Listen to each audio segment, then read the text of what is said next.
राजपामै पहिलो स्थानीय तहको रूपमा सरकारले कचन कबल गाउँपालिकालाई धान सुपर जोन घोषित गरेको थियो।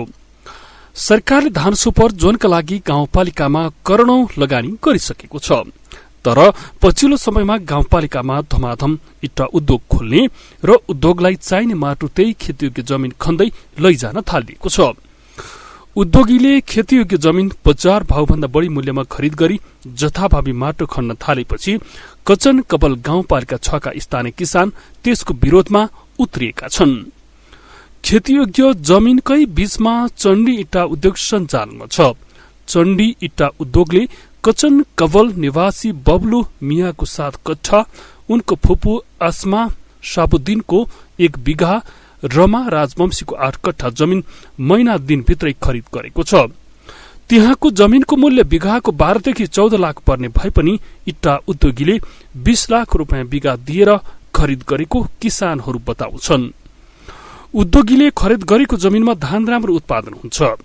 त्यस आसपासका अन्य किसानले पनि वर्षौंदेखि धान खेती गर्दै आइरहेका छन्। उद्योगीले खरिद गरेको जमिनमा जेसीबी लगाएर माटो खन्दै भट्टा लैजान थालेपछि विरोधमा उत्रेको स्थानीय किसान अमृतलाल राजवंशीको आक्रोश छ। उहाँको 4 जना छोरा, अब हाम्रो हजुरबाको 2 जना छोरा, हामी त्यसपछि 4 गरेर 8 जना छोरा, यसरी जग्गा बाँडिँदैछ हाम्रो परिवार भित्रमा। अब हुँदाहुँदै 10-15 कट्ठा, अब हुँदाहुँदै अब मेरो छोरा 2टा भयो भने अब 5 कट्ठाले जान्छ। अब यहाँ बीचमा आएर विभिन्न अब चण्डी भट्टा अथवा विभिन्न यस्तै किसिमको मान्छे आउँछन्, दलालीहरू पनि आउँछन्, भट्टै मात्रै नभएर किनेर बेच्ने मात्रै। अनि के हुन्छ भने अब हामी एक आपसमा म अलिकति मसँग 2 पैसा भयो भने म भाइको अब अप्ठ्यारोमा परेछ भने म भाइको जग्गा म किन्न चाहन्छु नि त 2 पैसामा, म पनि सम्पत्ति जोड्न चाहन्छु। तर बजार भाउभन्दा बढी थपथाप गरेर आएर चाहिँ बिचको मान्छे यहाँ दलाली पनि लागेर ट्र्यापमा पारेर कसैलाई 2-4 पैसा खुवाएर के छ अहिले प्रविधि त्यही नै हो। त्यो किसिमले गर्दाखेरि यो जग्गा आज सुरुवात भयो। सुरुवातमा हामी रोक्न खोजेको, नभए यो यदि रोक्न सकेन भने अब हामी रोक्न हामीसँग त्यो क्षमता छैन पनि। उद्योगीले खरिद गरेको जमिनको दक्षिणपट्टि भरदिया राजवंशीले अहिले 1 बिघा 3 कट्ठा जमिनमा धान खेती गरिरहेका छन्। उद्योगीले उहाँकै खेत नजिकै माटो खन्न थालेपछि उनी अहिले चिन्तित छन्। माटो खन्ने कार्य तुरन्त बन्द गरियोस् भन्ने माग राखेका छन्। खाली नरोकेपछि हामीलाई पनि गोली मार्दा पनि हुन्छ। अब के गर्नु, बाँचेर के गर्नु, खानेकुरा भएन भने के गर्नु, बालबच्चा के गरेर पाल्नु, बालबच्चालाई कसरी के गरेर हुर्काउनु। त्यस्तै सृजना कृषि फार्मका सञ्चालक मनोज भेटवालले 5 वर्षको लागि जमिन भाडामा लिएर खेती गर्दै आइरहेका छन्। उद्योगीले खन्दै गरेको जमिनको उत्तरपट्टि उनले 4 बिघा जमिनमा धान लगाएका छन्। खेती गर्दै आइरहेको जमिनको 2 पट्टि खोला छ। अहिले फेरि माटो खनेर जमिनलाई खोला बनाउन लागेपछि मेरो खेतीयोग्य जमिन टापु बन्न लागेको उहाँको भनाइ छ। यो जग्गा चाहिँ मैले 5 वर्षको लागि बाख्रा फार्मको लागि लिजमा लिएको जग्गा हो। यहाँदेखि उतापट्टि अब 2तिरपट्टि खोला छ हामीहरूको। अहिले यो 2तिरपट्टि खनेपछि 4तिरपट्टि खोला भएर बिचमा टप्पु मात्रै हुने भयो जग्गाको पनि। यही तरिकाले अब आज यति लियो, भोलि योभन्दा बढी लिएला। अब हामीले लिजमै लिएको हुँदा पनि 5 वर्षको लागि एग्रिमेन्ट छ। भोलिको दिनमा यहाँ उब्जनी भएन भने मैले त लिज जुनै हालतमा पनि तिर्नुपर्ने हुन्छ।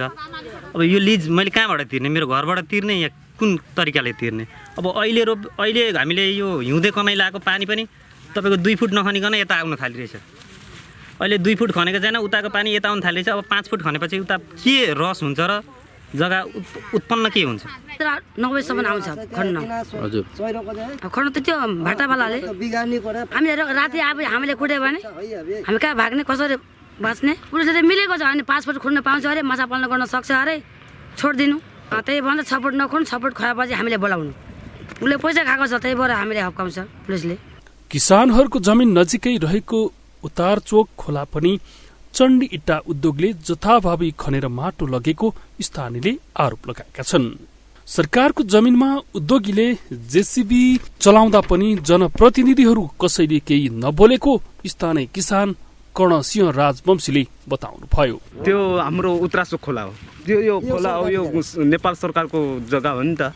अब नेपाल सरकारको जग्गा खनेर लानुभएको छ। चण्डी इट्टा उद्योगका विष्णु घिमिरेले अरूले खेतीयोग्य जमिन खन्दा केही नहुने, मैले खन्दा विरोध गर्नु जायज नभएको तर्क गर्छन्। जथाभावी खनेको राम्रो खनेको नखने तपाईँले पनि हेरेर आउनुभयो। 30 फुट सिमाना छोडेर खनेको छ होइन, स्थानीयहरूमा 5 फुट छोडेर खन्छन् होइन। मैले 30 फुट छोड्दा पनि जथाभावी भयो भने मेरो भन्नु केही छैन। हजुर म एउटा व्यवसायी हो मैले एउटा पोखरी खन्छु होइन एउटा अरूले खने जस्तो पोखरी मैले नै खन्न पाउनु पऱ्यो मैले पोखरी खन्छु उब्रेको माटो मैले लगेर इँटा बनाउँछु डिलमा हाल्ने माटो डिलमा हाल्छु माछा पालन गर्छु पशुपालन व्यवसाय गर्न सक्छु मैले र व्यवसाय सुरु गर्न खोजेँ मैले उद्योगीले जथाभावी खेतीयोग्य जमिन खन्न थालेपछि स्थानीय किसानहरूले न्यायको लागि कचन कबल गाउँपालिकालाई लिखित निवेदन दिएका छन्।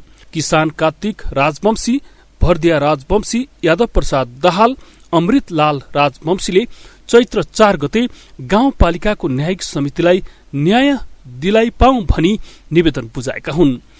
उद्योगले मनपरी ढंगले खेतको माटो खनी मापदण्ड विपरीत लैजानु र मलिलो जमिनलाई रुखो बनाउने कार्य गरेका उद्योगलाई कारबाही गर्नुपर्ने उनीहरूको माग छ। केन्द्रीय, प्रदेश र स्थानीय सरकारसम्म जमिन, जंगल र जलमा मन लाग्दो छ। यसतर्फ अहिलेसम्म कुनै पनि सरकारले भविष्यको रणनीति बनाएर दीर्घकालीन रणनीति बनाउन नसक्दा र भएको पनि प्रभावकारी कार्यान्वयन गर्ने पक्ष नै उदासीन हुँदा सबैतिर समस्या आएको छ। एबीसी रिपोर्टर पार्थ मण्डल, झापा।